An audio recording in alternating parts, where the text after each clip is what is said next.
Assalamualaikum warahmatullahi wabarakatuh. Halo semuanya, perkenalkan saya Naimatul Jannah.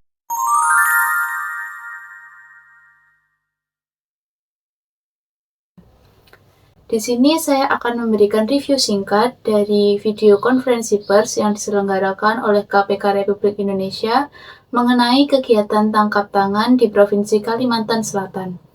Video konferensi pers ini ditayangkan secara live pada 8 Oktober 2024 di channel YouTube KPK RI.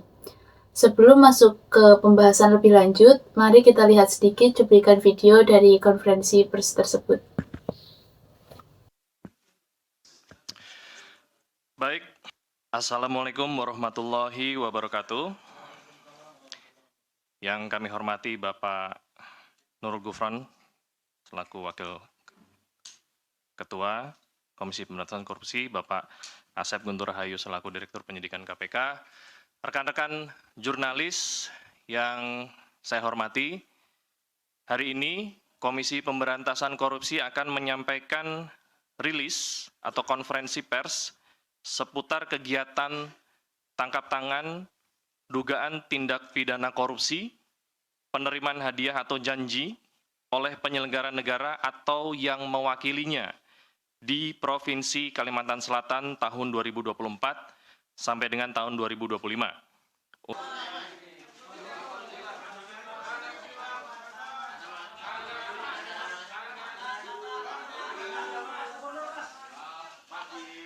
Untuk bisa menunggu di luar.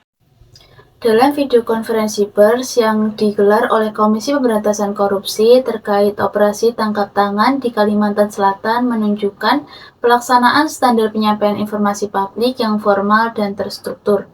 Acara diawali dengan pengantar singkat mengenai kasus, dilanjutkan dengan pemaparan kronologi, detail barang bukti, serta identitas tersangka, dan diakhiri dengan sesi tanya-jawab. Secara keseluruhan, materi yang disampaikan cukup runut, dengan usaha untuk memberikan transparansi kepada publik. Namun, penggunaan beberapa istilah atau kode seperti paman dan atlas tanpa penjelasan konteks yang memadai dapat memicu kebingungan atau interpretasi yang berbeda-beda di kalangan masyarakat.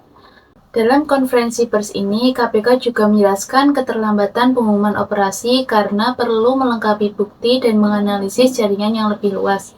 Alasan ini cukup dapat dimengerti, namun tetap menimbulkan kritik terkait efisiensi dan waktu yang lebih tepat dalam menangani kasus besar seperti ini.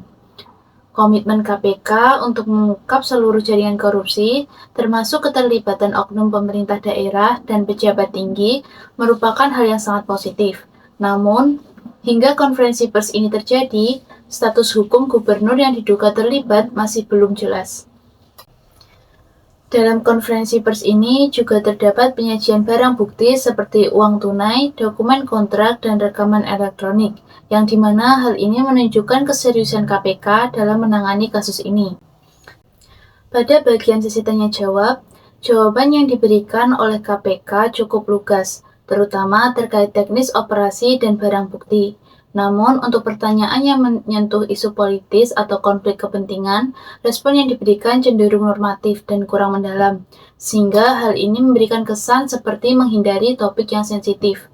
Meskipun hal ini tidak dilakukan secara sengaja, namun tentunya hal ini dapat memicu spekulasi lebih lanjut dari kalangan publik. Secara keseluruhan, konferensi pers ini memperlihatkan upaya KPK untuk menjaga transparansi dan profesionalisme dalam penanganan kasus. Namun, kasus ini juga menjadi pengingat bahwa korupsi masih menjadi masalah sistematik di Indonesia, dan perlu adanya langkah konkret untuk memperkuat sistem pencegahan, memastikan akuntabilitas setiap pihak yang terlibat, dan menindak tegas tokoh besar yang terlibat demi membangun kepercayaan publik yang lebih kokoh di masa depan. Sekian dari saya, terima kasih dan wassalamualaikum warahmatullahi wabarakatuh.